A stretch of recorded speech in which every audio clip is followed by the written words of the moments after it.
3 tips for someone to become successful in your You don't need opinion? 3 chips, man. You just need one. Just don't quit. If you stay in the same game long enough, you'll do just fine, bro. What's going on? Today, we're going to be talking to entrepreneurs in the streets of Miami. My name is Michael Barayev, and we're here to inspire the youth. So if you have not yet seen any of these questions, do me a favor, subscribe to the channel, and you'll see some amazing footage with us asking questions to the people in the streets of Miami and getting some amazing answers. So let's go, baby. Let's get some questions answered. The biggest and toughest thing about becoming a rabbi is the level that you need to force yourself to live up to. Because you as a human being, you as an individual, you might have your own issues, your own struggles, your own things that you go through. But you as a spiritual leader almost, or someone, or influential person in general, you have to live up to certain standards. When you live up to certain standards, you force yourself to live in another person's shoes, someone that's a lot higher than you are. That would be the hardest thing, but also the most inspirational thing, because it forces you to be better than you would have been on your own. Why did you choose to become a rabbi? It wasn't really a choice for me. It was something that I always knew that I wanted to do. I grew up, my father's a rabbi in Allentown, Pennsylvania. It's something that I always knew that I wanted. It's something that I happen to be very good at. I love the social work, the meeting the people, like you, for example, meeting you, being able to spend time with people that are interested in growing, to be able to help people along the way. It wasn't like a choice that I made. It's something that I always knew I wanted. You have big expectations from dad and family and stuff like that, huh? Not even from the family, but from yourself. When you want to become a rabbi, when you want to become an influencer in general, you have to hold yourself to certain standards. Credit card scams, love scams. That dude in Nigeria, they really do believe it's a person. It might not be a prince, but they believe that that person's mom has malaria every other week. What's the worst story you've seen in terms of like the scam, or you've really felt super bad for that person? Somebody who was in a love scam, they sent over $250,000 over a year to them. First of all, where did they get the money from, and why did they send so much money? They were old, they had a lot of money, and this guy's mom apparently had cancer and was doing some experimental treatment over there. Did they catch the sucker? No. So they don't catch those people. Not when it's in another country, right? Unless there's some sort of extradition treaty, but it's kind of hard over there, right? They're hidden. When in doubt, call it out. Call your bank. If you have any questions about anything like that, you need to call your bank. Even if somebody calls you, because they can spoof their number and give you a call, you hang up and call the number on the back of your card or whatever. Call your bank. I consider myself more of a progressive than a liberal. I think a liberal throws money at things and that they tend to think that solves things. I think a progressive understands that money is not just going to solve every issue. What do you think about the Republican or conservative mindset in your opinion? I think it's an okay mindset to have. I don't think there's anything wrong with it. I just disagree with a few things, so I lean more left. And do you think that the liberals and the conservatives can actually sit down together and actually have a conversation and fix things? Of course. What would you recommend the liberals and the conservatives to do to become one team? I think we should take into account people of different ages more often. Like at my law firm, I love them. They're super liberal. They're great.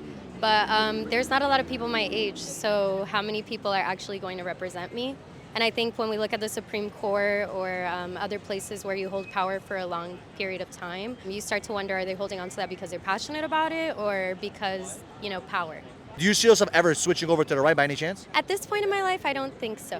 What's going on so far? We had some amazing questions and amazing answers, as you guys have seen. We still got some more coming in. If you have not yet subscribed to the channel, do me a favor, subscribe to the channel, click the little notification bell so you know every single week we come at you with value videos and value content. Let's go!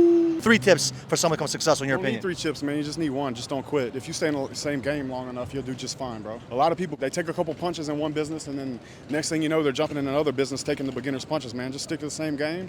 You do it long enough, man, you're going to win because everybody else is going to quit.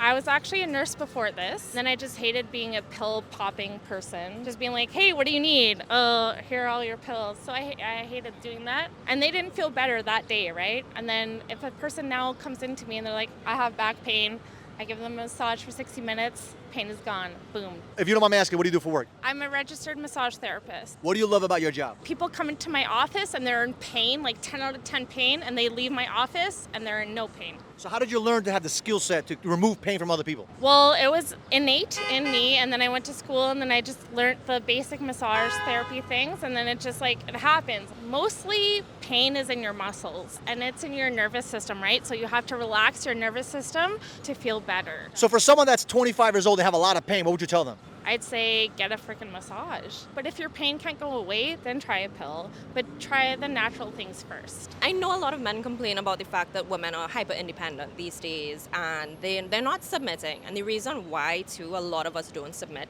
is because most of the times we don't feel completely safe, and the only way for us to be in that feminine energy and that soft girl era is when we actually feel safe, which is not just financially but emotionally as well. It's like a combination. It's just not because he can support you financially, but because you have an emotional connection or he makes you feel safe. It's all rounded. So it's financial security, emotional security, physical security. It's all those securities in one. Everything, yeah.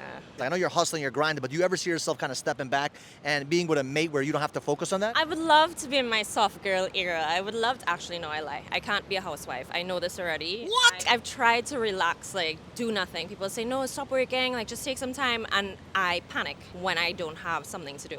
And it has to be like something that makes me money and in a way kind of fulfills me. Because I have a kid, she fulfills me. But I still feel like I should be doing something more with my time as well.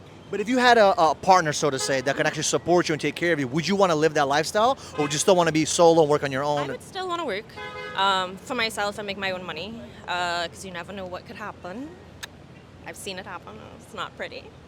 So still have that thing for myself, and also to like kind of be an example to my current child or future children that like you don't have to give up everything. It could be a hobby, at least at this point in time. At that point in time, it wouldn't be me working because I have to or need to. It's me working because I actually really love to, and I don't have to worry about bills. I sell weed. Why do you do that? This is why it's rewarding. A lot of people are out here looking for jobs. I'm out here providing jobs. Writing someone's paycheck is like, you know, it's very satisfying than like just like getting a paycheck. So you just kind of took it in control of your own hands to go do what you got to do. I did the 9-to-5 thing. I didn't really like it, and then they started legalizing weed, and I just picked up a sack and started slanging. For someone that's doing it illegally, what would you tell them? I would say get a Square reader, start accepting card payments, pay your taxes, use that money, buy property, become a lightweight landlord. Keep doing that until you're a full-time landlord. Do you think that people that are 18, 19, 20 years old should skip school and do what you're doing, or do you recommend it to stay in college? The reason why you want to be in college is because you're surrounded by elite, like academics. If you're just out on your own 18, 19, 20, like who are you going to meet? You're going to meet bottom of the barrel people. What are your dreams and goals over the next 5 years? Where do you see yourself? Right now, I'm doing the FIRE thing, financial independence, retire early. So that's like living off of dividend stuff. Then I moved to Miami, and I was like, you know what? I need to figure something else out. You know, you need a little bit more money. Like if I was in Cleveland, I could be retired.